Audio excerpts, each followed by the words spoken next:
me zhvillimin e teknologjisë, kur njerëzit kanë mundësi për me pas qasje në këto lajmet të rreme ose këto të pavërteta, shpifje, fyrje, e krejt, si me thonë, me i grumbullu, ka grup njerëzve që sot mundën me i bo search edhe me i pa dhe me i lexu ato. Normal, lajmet e pavërteta, informacionet e këtë këto, nuk datojnë prej kohës sotit, ato datojnë qysh mati, si lajme fake news ose i pavërtet datojnë qysh prej vitit 1980, kur është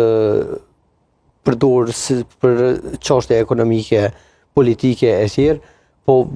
si me thonë bum të madh ka bo me zhvillimin e teknologjisë, e tash po mendoj që jena të ndryshu hala dhe të evolu hala me këtë teknologjinë artificiale që është shumë zërë për me dallu edhe prej neve që jena të në kohën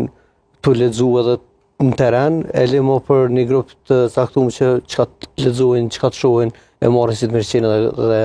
e besojnë. Lajmet e rreme ose të pavërteta, shpifjet, fyrjet që bëhen përmes mediumeve të caktuara ose përmes personave që shfrytëzojnë mediume të caktuara,